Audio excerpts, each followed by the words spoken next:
What's up, live people? How's everyone doing? Welcome to today's episode of Empire Builders MasterCast Live. It's our live stream for the week. Our live stream for the week, and it's been a minute. It has been. I feel like it's been forever since we've been here together. Right? It's I like know. I had laryngitis. you did.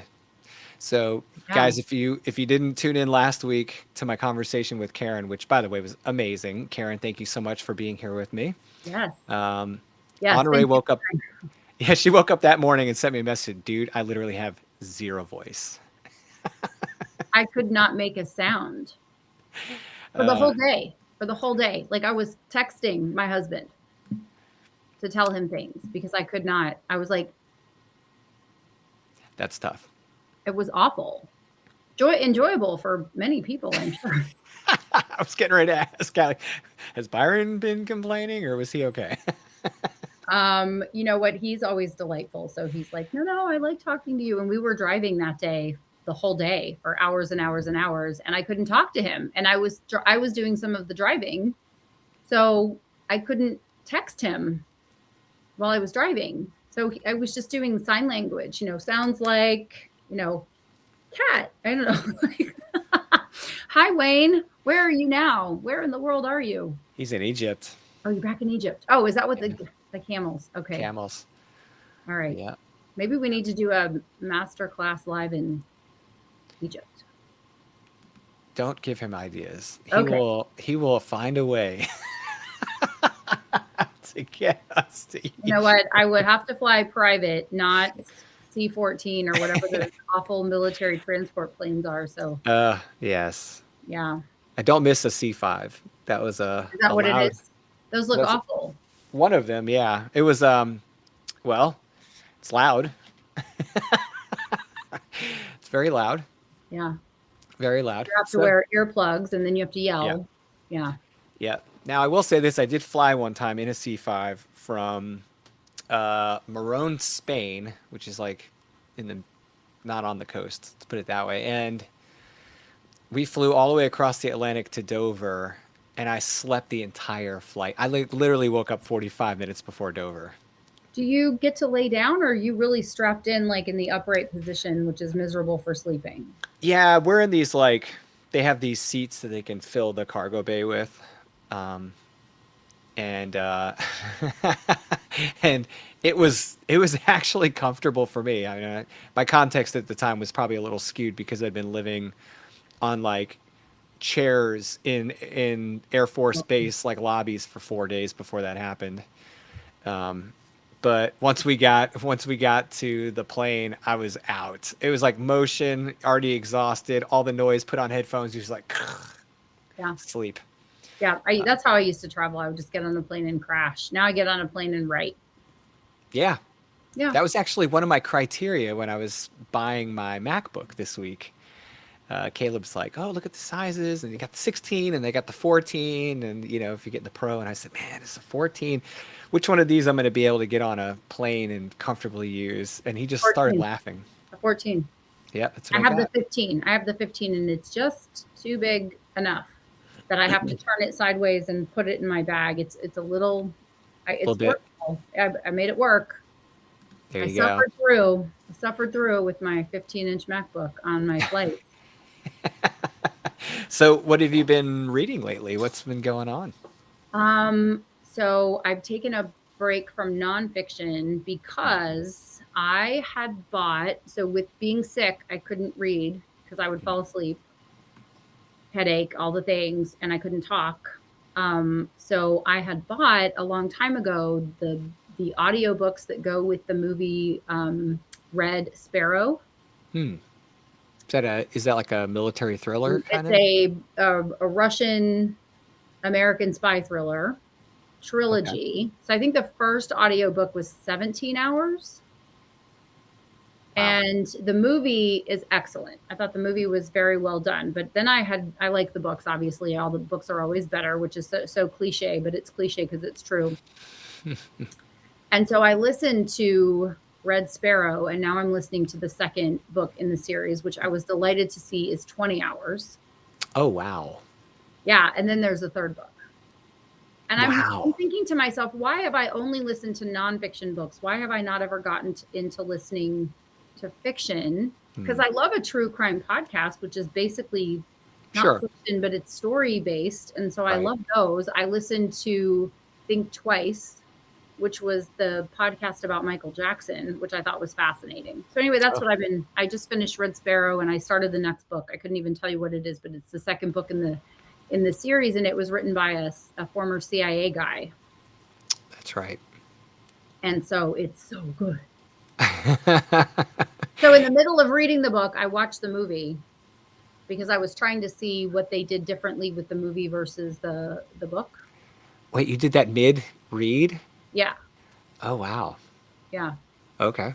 Um, it was easier to watch a movie than to listen to a book when I was hanging out with Byron. So I just put the movie Right. on, and but it was interesting to see how they kind of collapsed characters and did different things in the movie. Book is still better. Book is, I mean, it's just so good. And then the book is over, the movie's over, and you're like, well, hit me again, hit me again, hit me again. So Is it a series? it's three in a series. There's no there. They haven't made the second movie. I went in search of like, where's the second movie? It's Jennifer Lawrence is the main character. So I Hmm. thought for sure they would. It doesn't seem to have been a big box office smash. So I Right. don't think that it made like the hundreds of millions of dollars that they wanted. I think it made 150 million or something. And so maybe they broke even with all those big time actors in there. It was Jeremy Irons and Jennifer Lawrence and so on and so forth. So anyway, I'm hoping they make the other movies, but also I'm just really happy to have 40 more hours of audiobook to listen to. Oh my gosh. Right? It just makes me so happy. It's such a And dilemma. like, can I go to the post office today? Like, right? Oh, I'll just sweep and mop the floors again for the third time this week because I can, right? So I'm a big nerd like that. What are you reading, Lucas? Well, I mean, before I tell you I'm what I scared. was listening to and reading, but you brought up something that's a dilemma for me when I buy an audiobook, which by the way is going to be, we're going to talk a bit about like how Yeah, audiobooks can work with you and yeah, everything, but obviously we're also talking about listening to audiobooks is yeah. something that you and I do routinely All the time. all the time. And when I go to buy an audiobook, I've found myself recently paying more attention to the length of the audiobook. I'm looking for the longer listens. Mm, Yeah, interesting. I'm like, wow, this could be, because I had a really long listen. It was an 18-hour book. Yeah. And at first I was like, duh, I don't know if I want to go for all that, But then when I was done, I was like, It's wow, delicious. It's it, delicious. It's it like a is. treat that never ends. And the engineer in me is like, wow, I really extracted a lot of value out of that single credit on Audible. Also that. Also, right, a credit is a credit is a credit. Yeah. But I just get the two credits. I just routinely get two new credits, and I would be ashamed to say I probably have 400 audiobooks, Hmm. and half of them I haven't listened to yet, and I still get, it's like every day I wake up and promise myself I'm not going to buy a book today, and every day I break my promise and buy a book. Or someone Well, sends me one. If I make it through the day and then I go to the mailbox, someone sent me a book as a gift. ah, It's a good problem. well, as far as like, um, so like you, I do both fiction and nonfiction kind of at the same time. I know there's some people out there that are like, I can't read more than one book at a time, whatever. Maybe one book in like each type. Right? Like I'm one of those Yeah, people. It's like yeah. I'm reading a nonfiction book, I'm reading a fiction book, I'm sometimes listening two to one fictions. audiobook. I'm reading one Correct. paperback. I don't read fiction at the same time, but I read multiple nonfictions Right, daily. right. Yeah. So the last audiobook I listened to that's nonfiction is, and I'm still not finished with it. I have an hour left, so don't tell Mike McAllowitz, but Profit First. Yeah, that's a great book. Yep. So that's my nonfiction, and I actually listened to that on the way back from StokerCon. I think it was, I don't know, August or something, Mhm. and was like, okay, this one's gonna take a couple of like repeats of the chapters to really like absorb all the stuff because You'll he like is just you'll like The letting Pumpkin Plan, which is another one of his great books. gotcha. Yeah. And then on the fiction side, I was listening to Strange Weather, which is a Joe Hill book. And it's a more recent release from Joe Hill. That's one of Stephen King's sons. And he Oh. Yeah, and this is a collection of like four short stories. I think it's four, might be five. I'm pretty sure it's four, and they were really good. So, Strange Weather was excellent. Okay. But that was kind of the common theme in each of Does the he write stories. horror too? He does, and Hmm. he doesn't write strict horror, just like Stephen King doesn't, right? Like maybe earlier in Stephen King's career, he was like really pounding the horror button, but now he kind of explores, you Okay. know. Well, I say now, in the last 30 years, he's had the freedom because of his success to kind of write what he wants to write, not have to worry about being genre specific. Yep. So Yep. Joe Hill does a bit of that, but if you're going to look for him in a bookstore, you're either going to probably find him in horror or thriller Okay. or both. I like a thriller, but I'm not, horror is my line. Well, I can see why that is because I write in horror. So there's some horror that's like Yeah. just straight up horror.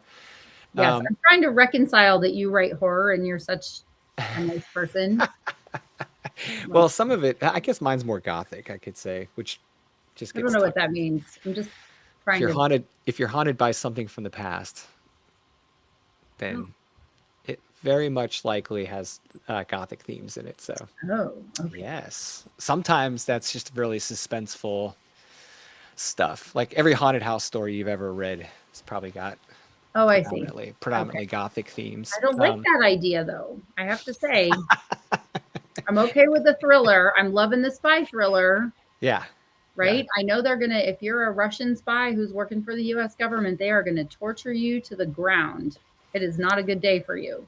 yeah. They're pretty Um, tough on I people. don't think we do that. I don't think we do that in this country, at least not that I know of. I'm sure there's a bit of like Probably off. not in the country. Yeah, I'm going to say that there might be something, some black site somewhere where it's like, oh, I will take those fingernails today. Yes, with my pliers, but Yeah. Um, so so yeah, that's what I've been listening to, and then reading wise, and this is definitely horror. I've been reading Robert Ottone. He wrote a book called The Vile Thing We Created, and it's a really cool concept and a really cool story. But Robert is uh, kind of a you're going to unique, tell me he's like a librarian or like a Sunday school teacher, right? close middle school. Oh, good. Yes, our children are safe. That's wonderful. Yeah, he writes middle school, and but he also was a journalist in New York City, Oh, well, there you go. There's the horror. and he was one of the guys who tracked the Long Island killer case, the Lisk. Oh, Yeah. So as all that kind of unpacked this summer, he was like, being able to release information about the case that some of the interesting. journalists knew and that the detectives knew, but they weren't talking about. So, because they didn't have an arrest yet made. So, Interesting.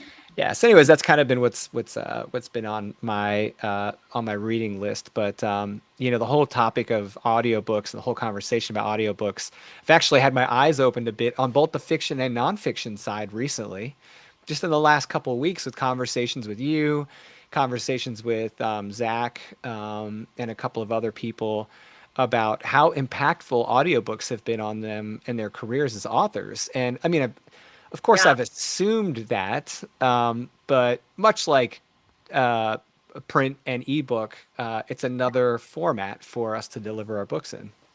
Well, and audiobooks are the way, and some people will debate whether you read an audiobook or not, whether Right. it counts as reading, and of course, I think it counts as reading. Sure. Um, however, audiobooks are a delivery method that allows people to do something else while they're reading, while they're Right. listening. And I think that that's wonderful because one, I like it for myself, Hmm. but having an audiobook allows people who have difficulty reading, so if they have some sort of a condition like dyslexia or something like that, um, they can listen to the book instead of reading it, which allows people who otherwise would say, well, it's just too hard to read. It's too difficult for me to read. It feels like work. Even if it's pleasure, it's work Mm. because it's a challenge. They can listen to the book instead. It also allows you to do something else, or the reader to do something else, not just sit and read. Now, when I was sick, I was just laying and reading or sitting and reading, which was fine. I tend to like to do something that I don't have to really think about. So Right. cleaning, driving, cleaning, More cleaning. more cleaning, or working out, right? It's the thing that Sure. when I can get into a book, then I don't want the workout to end. I'm sad when the workout's over. Even if I was dreading the workout, if I can get into a book right away, then I'm excited to keep going because I can listen as long as I'm on the treadmill or I'm working out, right? So Hmm. I think it's the fastest growing part of publishing, having an audiobook. Right. And so I have as many audiobooks for my books as I can possibly have for that reason. Now you've worked with a couple of different narrators. You've worked with different Oh, publishing methods for your audiobooks. You yeah, recently, and huge thank congratulations, you. you recently um, have published with Podium. Yes, Podium Audio is the I can't use the phrase top shelf anymore because I learned that that doesn't mean the same thing in the UK that it does in the US. So the like um they're the best. They've got the reputation for the best, and they produce audio books. They were the company that produced the audiobook for The Martian. So for about 9 months, The Martian was Wow. only available in audiobook while it had been sold from Andy Weir to traditional publishing, and they were publishing the book. The only way to read the book was to get it on audio and to listen to it. Wow. So that's the same company that does that. And when I was at an event 10 years ago with Podium as a guest of Podium, one of Podium's authors, it was on my wish list. Someday I want to be a Nice. Podium author. And it was on my wish list. And so it came true this year. So the best-selling book formula came out in August. And Write Your First Nonfiction Book comes out October the 10th. It's now available for pre-order, only and exclusively on Audible through Podium, which I'm very excited about. Awesome. I have used narrators. I've used two different narrators in the past, a female narrator and a male narrator, mostly a male narrator for my books and for the Miracle Morning books, Rob Actis. He's a phenomenal voiceover talent. And then I have done one book of my own, and I found it to be a particularly exhausting process. A lot of work. It's a lot of work. Oh Yeah. my gosh, I was so tired. We booked the studio for 2 days. My husband, as part of all of his many talents, has an audio engineering degree. So he set up a studio for me. I went into the studio and I read for 5 straight hours and then went home and took a 5-hour nap and then got up and had dinner and then went to bed. It's a performance. It's that much fun. Yeah. Well, I suppose it's like anything, Lucas. And I've never given it the chance. I've not ever given the chance for my muscles to get used to it, to build up Mm, to it, if that makes sense. right. The first time you do anything, you're tired after. Like the Sure. first day back to work feels like an extra long, tiring day, but then very soon you get into the groove. I've never done that. I did one audiobook, 2 days, and I said never again. And I've kept that promise to myself. And now, because Podium has my two most recent books, hopefully I'll never, hopefully I'll never have to do it any other way. Um, so anyway, there are lots of different ways to do it. I think probably the thing we should talk about is why have an audiobook if you don't listen to audiobooks. And Uh, there was a time when I only read ebooks because it was so convenient with the invention of the Kindle and getting my first Kindle, getting an iPad, and having this ability to have all of mm, my books at my fingertips all the time, no matter where I was. I thought I only want to have ebooks. And so I was only publishing ebook versions of my books for a period oh, of time. And then someone asked me, the first of many someones, is this book available in print? No. Is this a book available in audiobook? No.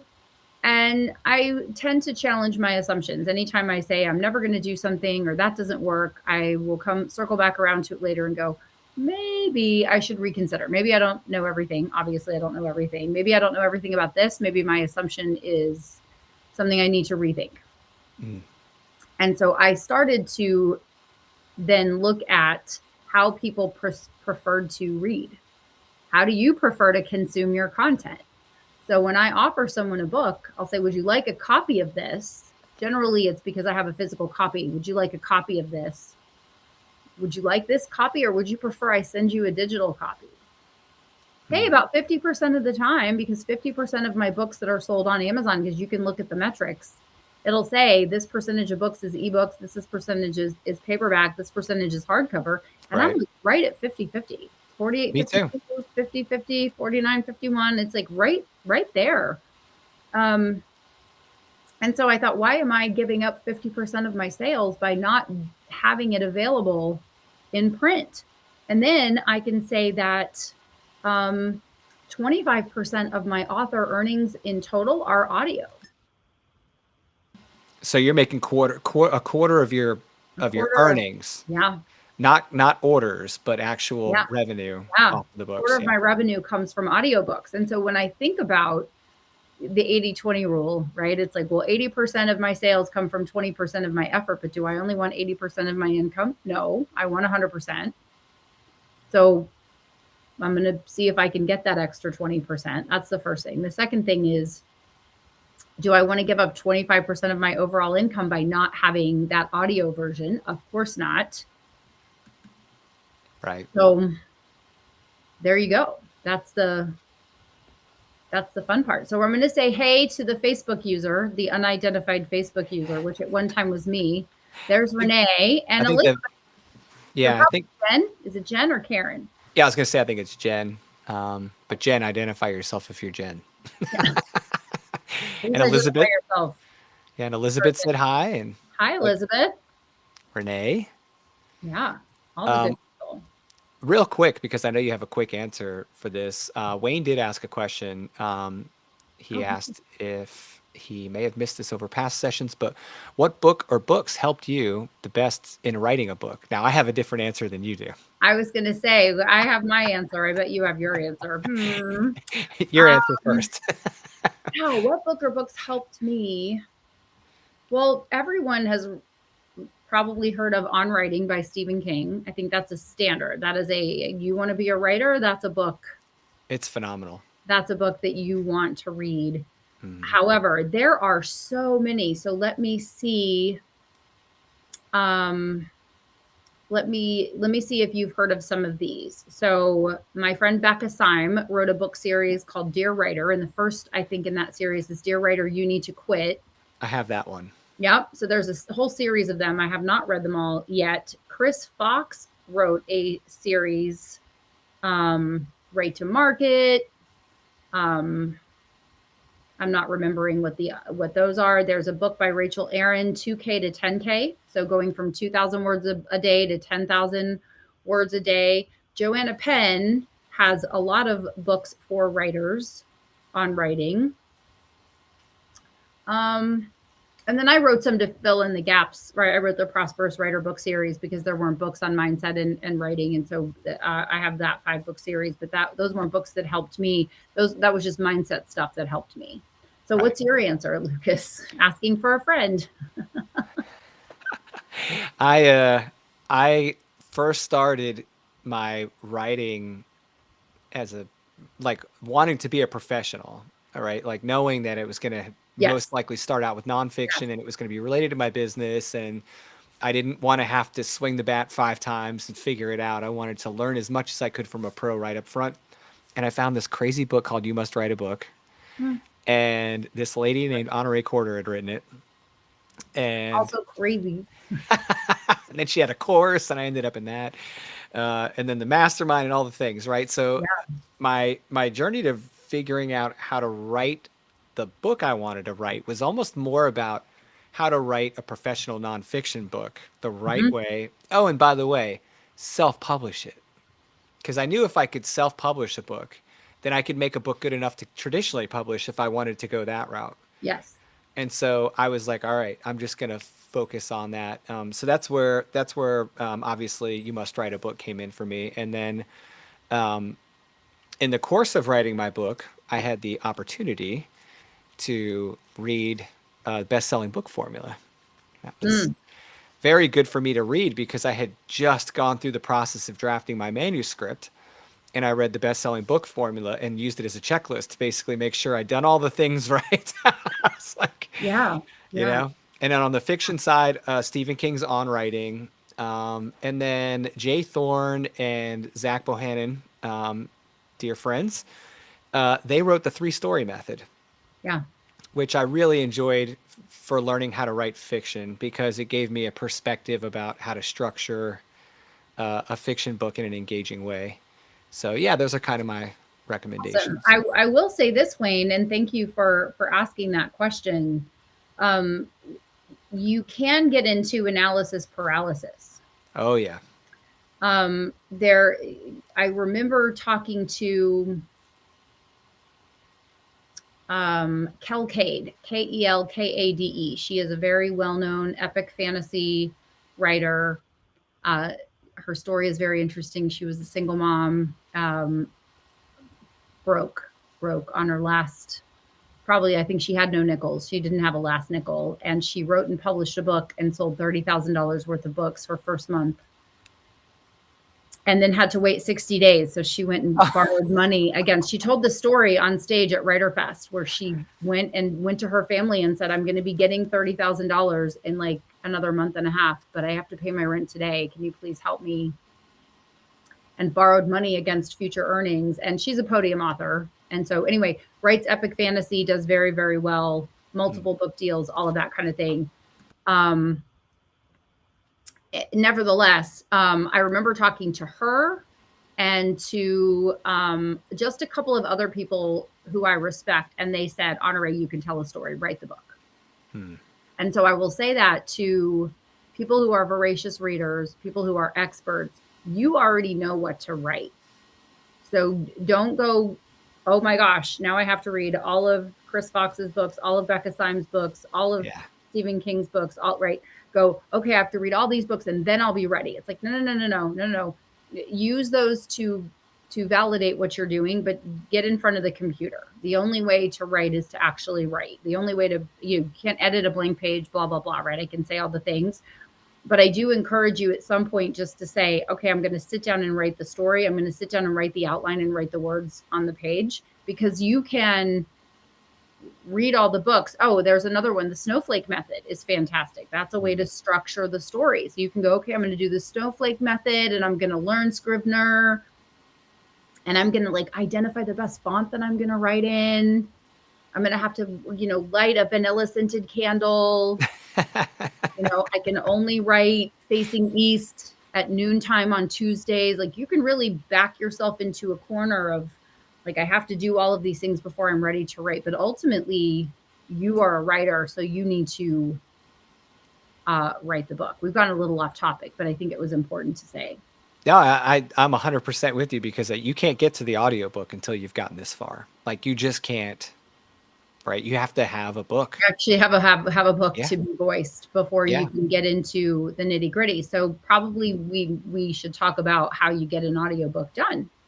What are the different options for that? Sure. So you can get a very inexpensive microphone set up to plug into your computer. If you have a sexy MacBook, you can plug it right in and record audio on GarageBand. Yep. Now, it is not as easy to publish an audiobook self-published as it is to publish an ebook or a paperback book, because they have quality standards, those folks over at the Audible and the iBooks, right? So they're gonna for sure kick it back if it doesn't meet their quality standards of a lot of background noise and those sorts of things. They're going to kick it back. So you're going to want to make sure that you meet their standard. I was just looking for a link that I had. I'll share it with the group once I find it. Oh, great. So you can record your own audiobook, and if you know how to trim audio and do all those sorts of things, which I most assuredly do not, you can publish your own audiobook. There are also services that will charge you $500 to $2,000 per finished hour to produce your audiobook. And then you can pursue audiobook publishers, of which Podium is the best and most well-known. to produce your book. So there are lots of options for it. When I did Stop Trying So Effing Hard, that was my book that I did myself. And I went into the studio with the help of my husband. And then I had one of his friends, who is a Grammy winning producer, produce the book for me. So I live under some kind of special star for that to have happened. Um, but got that produced and uploaded and published. And so that was the one that I did. If you self-publish your book, you can put it through Findaway Voices. So you can publish direct to Audible through acx.com. But you can also use a service like Findaway Voices, which is the kind of equivalent of draft to digital for self-publishing of books, ebooks and paperback books. So you publish it, you upload it through Findaway Voices, and then they distribute it everywhere audiobooks are sold. And so you can distribute it to libraries and Apple, iTunes, ACX, all of the audio places. And so it really just comes down to author preference.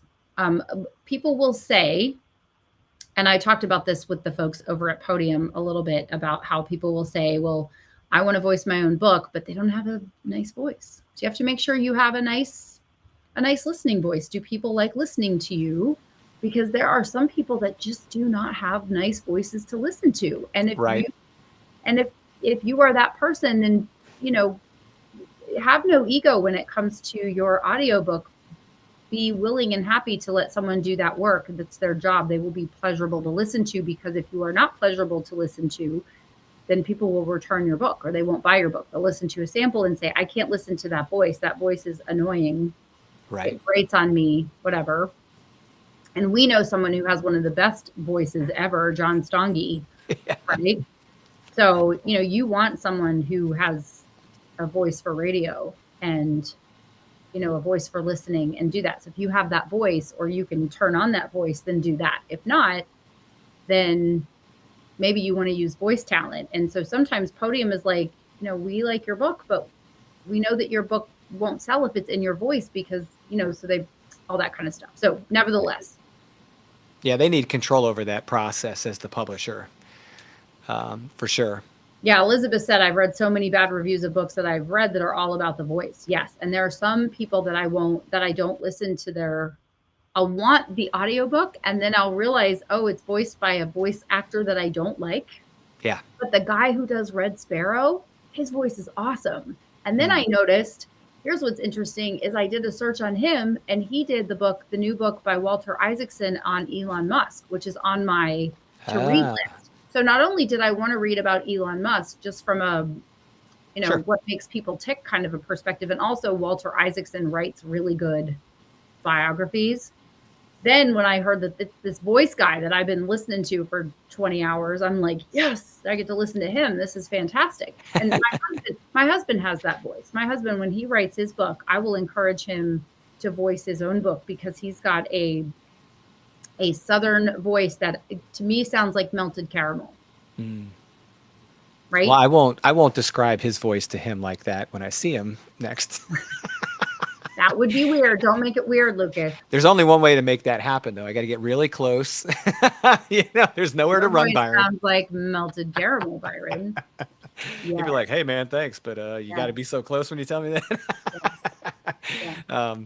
Now that's great. And I agree with you. I think and there's another dynamic to the voice part, right? So I actually listened to an autobiography of somebody who is famous, and I'm like, I want to hear you tell me your story.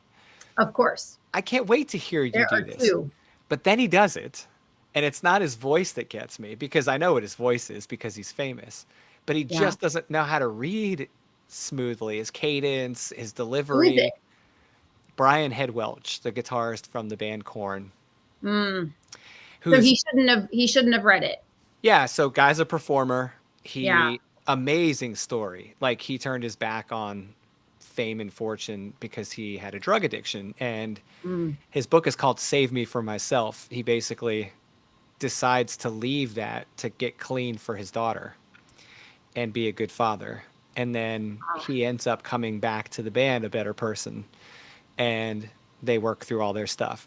So it's a very personal story for him. And you want to read his book and Yeah. hear it from him because it's his story. And then I'm like, yeah, dude, I'm getting this audiobook. I want to hear him tell the story.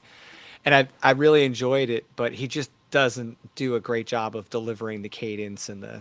He should have given it to Jeremy Bobb. This is the voice actor. Gotcha. So book 2 is Palace of Treason. So good. Book 2. Super excited about it. Yes. Renee says, keep your man card, Lucas, which I Yeah. thought was cool. So yeah, sometimes you just want to give that job over to someone. I like what Wayne said about, I feel like I have a better connection with the book, not to take away from audiobooks. I use audiobooks on the move when not in a quiet place like home. So I totally understand that. Like when I'm on the treadmill reading a book, I've tried that. I have my Kindle, I'll take it, and I'm trying to read fast, read and walk fast. It's probably hilarious to watch. I like listening better. But when I really want to grasp the material of something, I'm either listening with a notebook, right, or a journal, and I'm taking notes, or I've got the physical book and I'm highlighting it. I'm really interested in highlighting it. Even an ebook doesn't do it for me. I got to have the physical book to really get the material. I had the Daily Stoic for a long time as an ebook, and then Kent Sanders bought me this beautiful copy of the Daily Stoic, and it lives on my desk. Oh, wow. And so every day I'm reading, the Daily Stoic, the daily, the daily message reminder for me to be my best self, and what that looks like today, according to Ryan Holiday, anyway, from the Stoics. So I don't think listening to it would do the same thing, although there's the Daily Stoic podcast, the Daily Stoic audiobook, the Daily Stoic email newsletter. But Wayne, I totally agree with you. Sometimes I try on a book in audio format to see if I like it. I think the cool thing, though, about ebook versus physical book, an audiobook versus physical book, is that when you have your AirPods in, nobody knows what you're doing. When you're looking at your phone, nobody knows what you're doing. Even a Kindle gives you away. It's like, oh, you're reading something. But I can be in a really boring meeting and be reading on my phone. And it looks like I might be doing something pertaining to the meeting. I'm not. I'm reading something. What are you reading? It depends. It depends on what I'm reading, right? It's like I always have my Kindle app, my iBooks app, and then I have a couple of other like book apps that are specific types of collections of books. There's Jen. Yes. I just had to, you were talking about looking at your phone. I had to look at my phone to see who was on Facebook talking to us, because I can't see it on Restream. Yeah, we can't see. Facebook doesn't. I'm looking down and it's you to be anonymous. And it's Renee and Jen talking back and forth, and I was like, oh, thank God. Yeah, that's good. That's good. I like it. So I like the fact that I can read listening, or I can read on my phone incognito, and I can do it anytime I want, which is really, really fun. So, all right, Wayne, are you checking out? Thank you. We'll see you next week for sure. Yeah, he'll next be here. Next week is a birthday celebration, so come with your party hat on. Yeah, we need to coordinate a little bit of that. I'm sure we'll do something.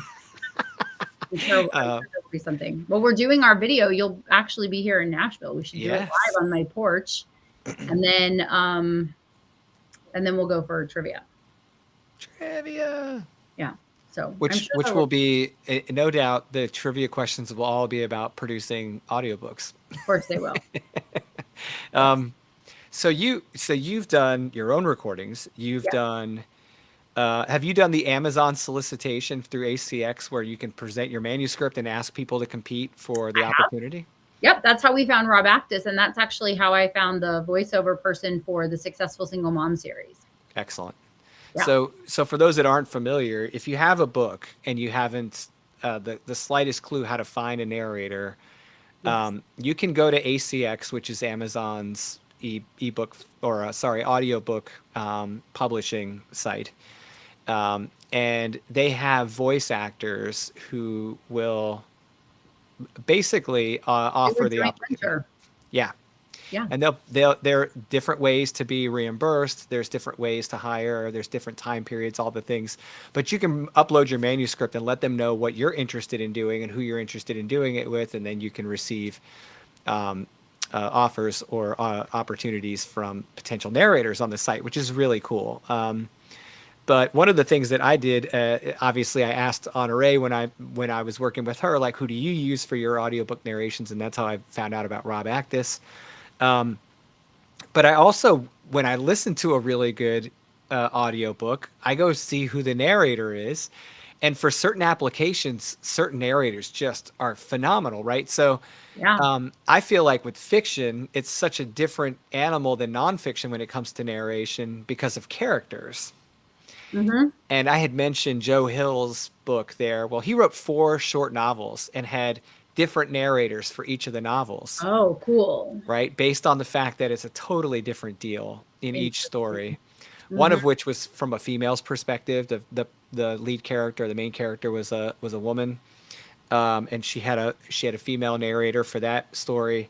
Some of the others had multiple points of view, and they actually had different voice narrators for some of the characters, and it was Yes. like it was wild. So there's a lot of creativity that can go into the narration, and it Yes, can you get can have a complex. cast or you can have one person. So in the Right. back to Red Sparrow, Jeremy Bob is doing all of the different, like the different voices are different. Um well, he's the voice, but he does different voices. So when he is the female character who's Russian, he's like, okay, Nit. And so you can tell he's saying her saying his English name with a Russian accent. But then he says a lot of Russian with a really great accent, like Nice. with a Russian accent. He'll insert Russian terms and then translate it right away so Hmm. that you know what they were saying. So it's interesting. I think I might want to read the physical books at some point just to see all of that. I really enjoy being a foreign language buff. I really enjoy seeing that type of thing. But then there are others where they actually act it out, right? Where you're using Right. different characters. Someone who does multiple voices very well is Stephanie Bond for some of her serials. So Oh. as she has produced her daily serials, um, she'll have a voice actor that does different parts, or the voice actor takes on different intonation and pitch and tenor and Hmm. whatever so that you know who's speaking in the narration, which is really cool. Right. No, that's great. I there's so much to that I think people uh, don't consider with fiction. So like, I'd be comfortable taking a shot. I'm not saying I do a great job, but I'm comfortable taking a shot at narrating my own nonfiction books because of the way they're written. Right. But I would never, in a million years, dream of narrating my novella I'm just putting together because the main character's a woman. So good luck there, Marino. Come on, let's hear your lady voice, Marino. Although there are plenty of people watching this that have known me my whole life that are going, "Oh, you'd pull it off." You could totally do it. Yeah, you could totally do it. Yeah. But there's part of that because the whole book is that single person's point of view. Yeah. Um, and then there's the multiple characters, and I'm just not a character actor guy. That's not my thing. No. I'm not even going to try, right? So one of the things I do like about the ACX platform, as far as like people that are kind of going this self-publishing route with their audiobooks, is that you can choose whether you want to do royalty shares. You can choose whether you want to do a set fee. And when I say you choose to have that conversation. It's still on the narrator to agree to those terms and That's things. right. So it's But you really can cool. also do a 50-50 split, which is what Rob Actis did with Hal Elrod and then Right. sold a bajillion titles and he hit the lottery. Yeah. Because Not what would bad. have cost Hal $5,000 or $6,000 has ended up paying Rob and is still paying him. I think maybe not. I think that it's 7 years. You do a royalty share for 7 years. There you go. I had to catch you. We got some Frappuccino. There we go. There's Frappuccino. She's so mad when I hold her up. She looks like she's Garfield. She looks annoyed, but she's just She, purring away. She's just purring away. She's she's like on so my lap. happy. Yes. And Yes. Jen, was that you saying you're going on vacation? That's Renee. That's Renee. Renee goes on vacation tomorrow for like 2.5 weeks. And so she's taking, how cute is this? My best friend is taking my book. It's How pretty cute is this? nice. Yeah. It's pretty nice. I I I think that the deal with not the deal, but the ability to sign on with a company Podium. like Podium is, I mean, it just relieves so much of the Oh my gosh. responsibility that comes along with doing these things. And if you don't have any background in recording or any of that stuff, Or this could be a desire. or desire to do it or the time or any of it, like, I mean, it's a lot of work. So having someone like Podium there to support your projects and to publish your audiobook and handle all the fun that comes along with that Yeah. is a real thing. That's really cool. Yeah. Yeah. I feel so incredibly lucky, and they have just been a dream to work with. And I've tried to be a dream to work with too, right? Being responsive, which they have appreciated, that they'll Right. email me and ask me something. And I'm like, right away, yes, please, may I have this? Excellent. Um, so I guess one of the questions I have about working with a publisher like Podium is, what is that process like traditionally? What is that process like for querying, right? Or for like introducing your work to a publisher like that? Yeah. Is it similar to the the process for the print and ebooks? Well, so no, I honestly don't know. I was connected to Podium, and they knew who I was. The people at Right. Podium knew who I was, and so they knew me and my books and that sort of thing, and just said, "Do you have any titles that you want to sell us? Basically, that you would want us to produce for you?" And I was like, "Yeah." So that was fairly easy. I have made a couple of introductions of people, because what they're looking for are people who can move audiobooks. Obviously, they're a business and they want to sell audiobooks. Right. So they're looking for someone who has a brand and has a following and has people who will buy it. And then also is writing on a topic that they feel like they can move, that they can sell to their own audience, and those sorts of things. But they, they're acquiring titles. That's what they do. Audiobooks are all they do, fiction and nonfiction. So more fiction than nonfiction. They're more well known for fiction than nonfiction, but they're moving into the nonfiction space at a pace, Hmm. at a fair clip. And so they're looking for titles to acquire. So if you have books that have done well that are not in audio, or you're willing to pull those down and republish them in audio, you can always message them and say, Excellent. "Hey, I would like to do this." As far as the process, I don't know what it's like for anybody else. I do know that my friends who are Podium authors would say, they're awesome, right? And I can attest to the fact that their team is on top of everything. They're very friendly. They sent me a little gift when I signed on, Oh, and that's a cool. welcome from the team. And they just keep me on top of everything. Like, we're almost ready. We're ready. Here are your assets. Here are images that you can use in the production. All the things like that are, just super easy. They send me the files so I can listen to them. It's just been really just a phenomenal experience. That's super cool. I'm looking at their website right now so I can refer it to people. It's podiumaudio.com. Yeah. So definitely go check that out if you guys are interested. They have a ton Oh yeah. of Oh titles. yeah. This is Yeah. They are not messing fantastic. around. They do not mess around with their production. And I love that they showcase the titles, the authors, and the performers, the narrators. Yeah. It's not just about titles. That's really cool. Yep. Yep. Excellent. So okay, so one last point I had on my little radar to talk Yeah. about related to audiobooks is that if you aren't fortunate enough to work with a company like Podium, because they would be handling this for you, if you're going to self-publish an audiobook, or if you're going to work with someone else that may not be quite at the level that Podium is yet, you are going to have to eventually get a cover design, and you do this with your print and your ebooks. We're fortunate that we have a professional designer for our books, Dino, We do. And Dino produces an audiobook cover right alongside your paperback, hardcover, and ebook covers. And what a great asset that is, because if you, let's say you're not sure if you're actually going to produce your audiobook just yet, you can still acquire that cover art when you're developing and acquiring the cover art for the remainder of your books. So so It's that you have just it ready. square image. It's just your book cover in square form. Right. And it's also something you can use for social media. So Yep. your image on your Facebook profile photo, your Instagram profile photo, your Instagram, or square images. So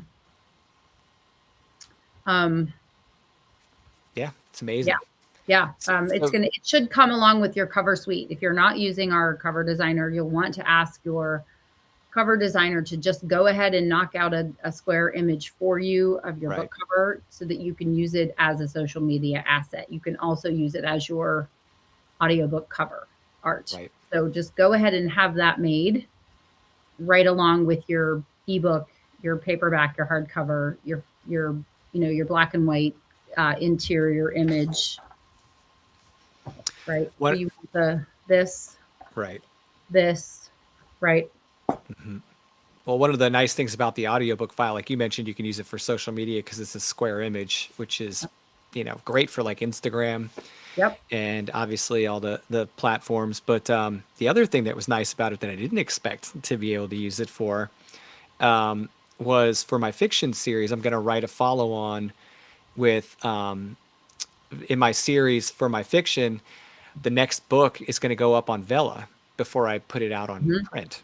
Hmm. And so the first thing Vella asks you to do is, give us the title info and everything. And I was able to use the picture art from my previous Oh, book good. then as a piece of art for, and having it in a good size makes it so that you can use more of that image. So super helpful. Yeah. Super helpful. Okay, we've got Sabina with us. Hey, Sabina, how are you? Hey, Sabina. Sabina, great advice on the cover. I did that, and I'm so grateful I have it. I use it for social. Yep, there you go. I am. I don't lose sleep over much when it comes to my book publication, right? Because like I know I'm putting out quality books. I'm doing it in a professional manner. I'm doing it with great people. But I lose sleep every day I don't have an audiobook out there because I know I'm giving up an opportunity, to your earlier point. And so that's one of the things I'm rectifying this month for two of my titles, is to try and get audiobooks provided for them, because it's tremendous what that market's doing. We do have some mutual friends that have done this in the fiction space to notable profit. Oh yeah, 100%. Yeah, I have a one friend who will go nameless, who makes six figures a year strictly on audiobook sales, Yep. and that's pretty significant. Awesome. Happy book anniversary, Sabina. 2 years already. Time Wait, flies when what? you're having fun. Yeah, it's been 2 years for her book. Ah, look at that. I know, crazy Well, good. Sabina, put a link in your next comment. Put a link to the book in there so that That's people right. can go That's check it right. out. Happy That's right. birthday. Tell us all about it. Yeah, yeah. I love it.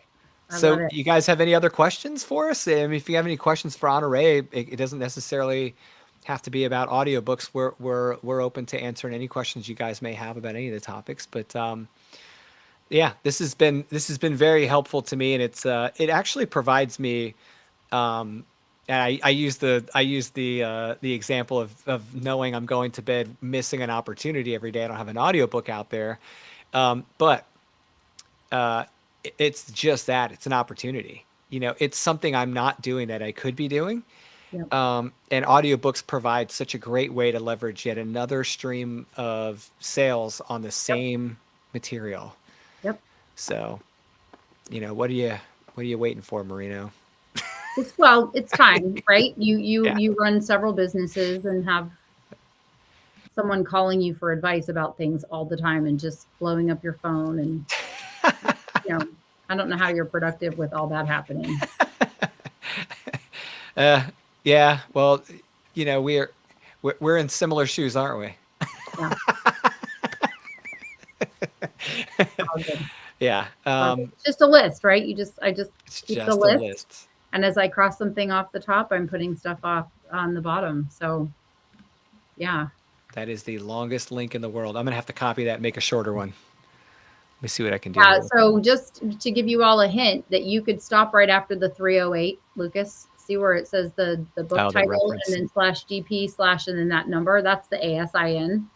So you can Right. take all of that and just that link will take you to the same thing. Right. Yeah.